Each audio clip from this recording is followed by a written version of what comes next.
রাজ্যপালের সঙ্গে একসঙ্গে আসতে পারতেন, অসুবিধা কী ছিল? রাজ্যপালও আসতেন, রাজ্যের মুখ্যমন্ত্রীও আসতেন।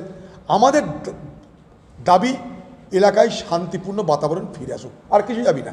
কোথায় রাজ্যপাল আসবে, কোথায় রাষ্ট্রপতি আসবে, কোথায় মুখ্যমন্ত্রী আসবে, কোথাও মূর্খমন্ত্রী আসবে, ওই নিয়ে আমাদের মাথা ব্যথা নাই।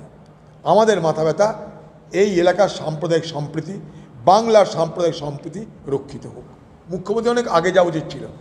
কথা কথা হেলিকপ্টার চলে দিক থেকে ওদিক যান, একবার যেতেই পারতেন।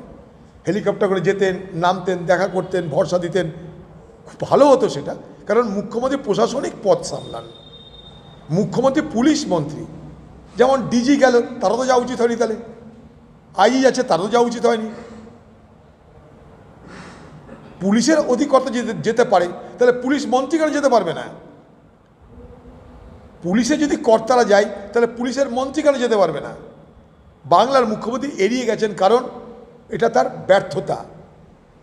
আর তিনি অন্য আরেকটা ভ্রমণকে ঢাল করে নিজের ব্যর্থতাকে, নিজের অপদার্থতাকে আড়াল করার চেষ্টা করেছেন, এটাও ঠিক না।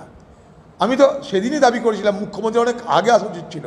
মুখ্যমন্ত্রী যদি আগে মুর্শিদাবাদে পা রাখতো, তাহলে হয়তো এত বড় দাঙ্গা নাও হতে পারত, এত বড় বিপদ মানুষের নাও হতে পারত। মুখ্যমন্ত্রী যদি এখানকার পুলিশদের সঙ্গে একটা ভিডিও কনফারেন্সিং করে জানার চেষ্টা করতেন যে কী ঘটনা কেন হচ্ছে, তার জন্য থামানোর জন্য যদি নির্দেশ দিতেন, এই ঘটনা ঘটতো না বলে আমি দায়িত্ব নিয়ে বলতে পারি, এই ঘটনা ঘটতো না। মুখ্যমন্ত্রী এদিক থেকে ওদিক যেতে তার কোনো অসুবিধা না। তিনি লন্ডন চলে যাচ্ছেন, স্পেন চলে যাচ্ছেন ঘুরতে ফিরতে, সেখানটায় তিনি কবিতা লিখছেন, পদযাত্রা করছেন, সকালে মর্নিং ওয়াক করছেন, কখনো সামনের দিকে, কখনো পিছনের দিকে, কখনো কবিতা বলছেন। এত কিছু তিনি বিদেশের মাটিতে করতে পারছেন আমাদের ঘরের মানুষের টাকা খরচ করে। তো সেখানটায় একটা হেলিকপ্টার করেই এখানে আসতেন, আমরা হেলিকপ্টার ভাড়া দিয়েই দিতাম সবাই মিলে, আসতে তো পারতেন। এখানকার মানুষ খুশি হতো, ভরসা পেত। আপনি নিজেও আসেননি, আপনার কোনো প্রতিনিধি দলও পাঠাননি, সেই সুযোগটা অন্য কেউ নিচ্ছে, তখন আপনার গা জ্বলছে। এখন আপনাদের মধ্যে আন্ডারস্ট্যান্ডিং কি আমার জানা নাই, আপনাদের মধ্যে আন্ডারস্ট্যান্ডিং কতটা আমার জানা নাই। কখন আপনার মোদিকে ভালো লাগছে, অমিত শাহকে খারাপ লাগছে, এই তালগোলে আমরা সব বিপদে পড়ে গেছি। খোলাখুলি কথা বলুন। রাজ্যপালকে তো উনি আটকাতে পারেন না, উনি আমাদেরকে আটকানোর চেষ্টা করতে পারেন, আমাদের কখনো কোনো কোর্টে যেতে হয় যাওয়ার জন্যে, সেগুলো উনি করতে পারেন। মমতা ব্যানার্জি অকারণে শামসেরগঞ্জটাকে ইস্যু বানিয়ে রেখে দিতে চাইছেন। দেখুন শামসেরগঞ্জ শামসেরগঞ্জ শামসেরগঞ্জ করে কি হচ্ছে, দাঙ্গা দাঙ্গা দাঙ্গা, এই যে প্রচার, এই প্রচারে কি হচ্ছে? বাংলার ভাবমূর্তি জলাঞ্জলি যাচ্ছে। বাংলায় সাম্প্রদায়িক বিভাজনের রাজনীতিটা এখানটায় প্রস্ফুটিত হচ্ছে এবং তারা শক্তিশালী হচ্ছে। কিছুই হচ্ছে না, কাজের কাজ যেটা হচ্ছে, বাংলায় সাম্প্রদায়িক বিভাজন স্পষ্ট হচ্ছে। পাশাপাশি এই সাম্প্রদায়িক বিভাজনের রাজনীতির জন্য মরিয়া দুই দল তারা অপেক্ষমান। 2026-এর ভোট না হওয়া পর্যন্ত এই দাঙ্গার বাতাবরণ পশ্চিমবঙ্গ থেকে কিন্তু হটবে না। আমার ভবিষ্যৎবাণী মিলিয়ে নেবেন।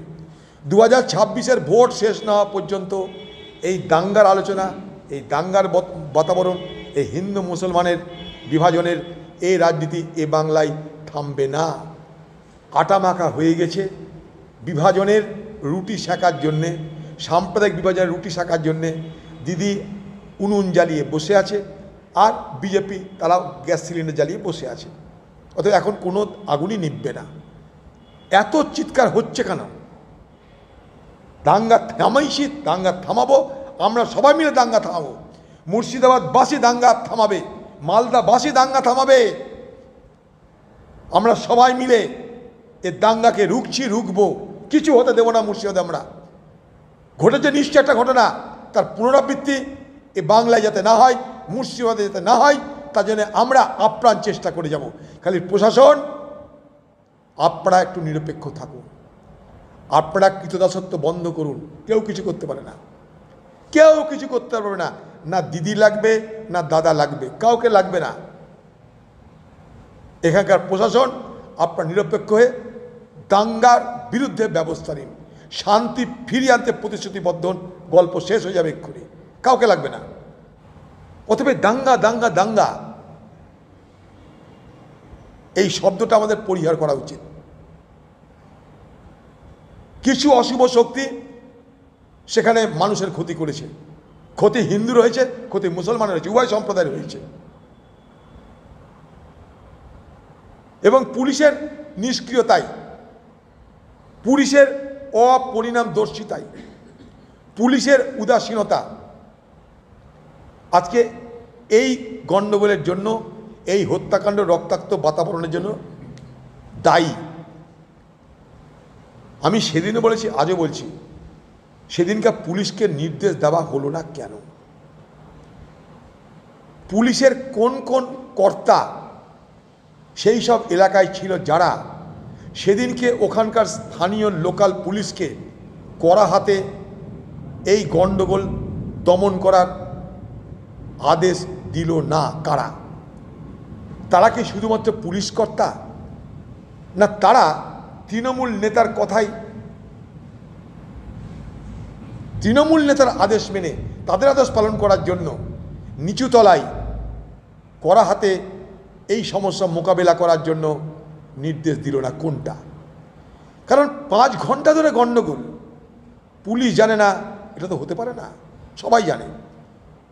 তখন তার ইন্টারনেট বন্ধ ছিল না, ল্যান্ডলাইন বন্ধ ছিল না, ওখানে তো পরমাণু বোমা পড়েনি, সবাই সব কিছু জানছে, দেখছে।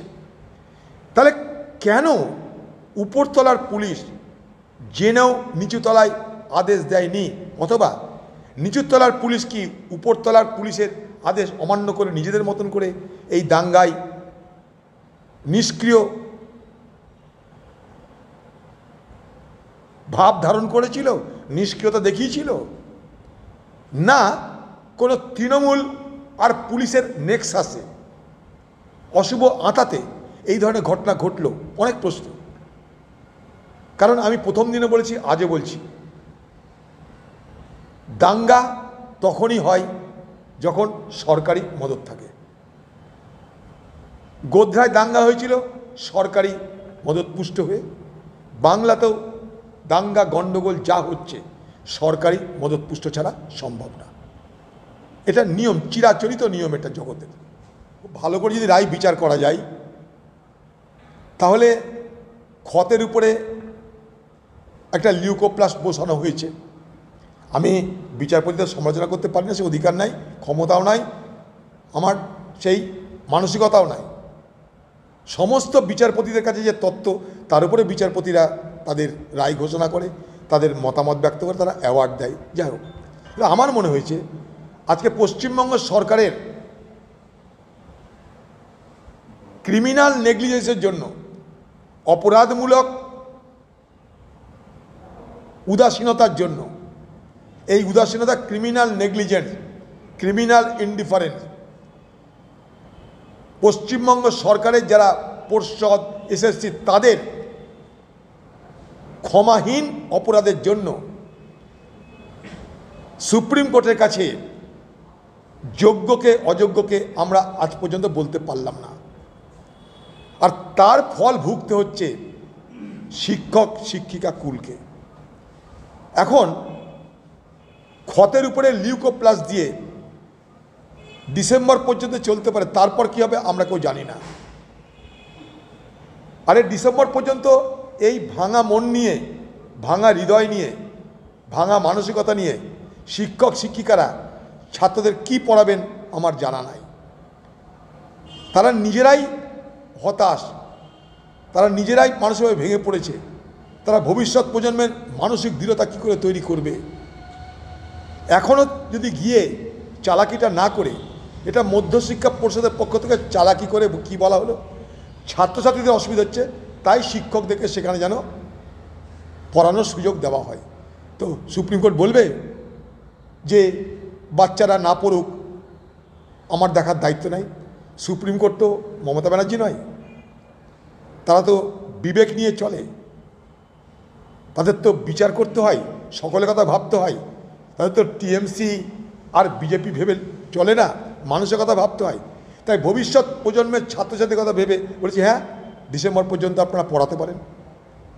সেখানে তো রাজ্য বলতে পারত আমরা শুধু পড়াবই না, এদেরকে আমরা যোগ্য মনে করছি, কারণ সুপ্রিম কোর্ট তো বলেই দিয়েছে যে ডিসেম্বর পর্যন্ত পড়াতে পারেন। এ কথা তো বলেনি যে ডিসেম্বর পর্যন্ত অযোগ্যদের দিয়ে পড়াতে পারেন, যাদেরকে দিয়ে যাদেরকে বলছেন ডিসেম্বর পর্যন্ত পড়াতে পারে, তারা বাই ইমপ্লিকেশন যোগ্য বলেই তো তাদেরকে বলছে, বাই ইমপ্লিকেশন তারা যোগ্য। অর্থাৎ যদি তারা যোগ্যই হয় তাহলে ডিসেম্বর কেন, কেন সারা জীবন না, কেন সারা জীবন না, সেই কথাটা গিয়ে বলতে পারেন সুপ্রিম কোর্টে। আরে বাংলার মুখ্যমন্ত্রী, আপনি নাকি কদিন আগে বলছিলেন আপনি নাকি বিরাট ল পাস করেছেন, আইনে আপনি বিশারদ, যেমন কবিতা লেখেন, যেমন নাটক করেন, যেমন গান লেখেন, আপনি কি বিরাট আইনও জানেন। তো আপনি নিজে গিয়ে সুপ্রিম কোর্টে একটু বলুন না যে আমি বাংলার মুখ্যমন্ত্রী, আমি লিওনার্দো দা ভিঞ্চির মতো সব জানি, আমি আইনও জানি। এবার আমার যুক্তি শুনুন। আমাদের ভুলে, আমাদের পর্ষদের ভুলে, আমাদের এসএসসির ভুলে এই হাজার হাজার ছাত্রদের বিপদ হয়েছে। আমি তাদেরকে উদ্ধার করার জন্য আবেদন করছি। ভুল মানুষের হতেই পারে। মাননীয় বিচারপতি, আপনারা আমাদের ক্ষমা করুন, ভুল আমাদের হয়েছে, আপনারা আমাদের ক্ষমা করুন। কারণ আপনারা আমাদের ক্ষমা না করলে আমাদের ভুলের জন্যে অকারণে এই হাজার হাজার ছাত্র, শিক্ষক, শিক্ষিকার ভবিষ্যৎ অন্ধকার হয়ে যাচ্ছে। এই মহানুভবতা বাংলার মুখ্যমন্ত্রী দেখান না একটু। আপনি না বলেন মা মাটি মানুষের নেত্রী, তো মা মাটি মানুষের নেত্রী হয়ে সুপ্রিম কোর্টে গিয়ে এই দাবিটা করুন না। সারা ভারতবর্ষে আপনার জয় জয়কার হবে। সারা ভারতবর্ষে আপনি একজন আদর্শ মুখ্যমন্ত্রী হিসাবে নিজেকে প্রতিষ্ঠিত করতে পারবেন। আপনি যান।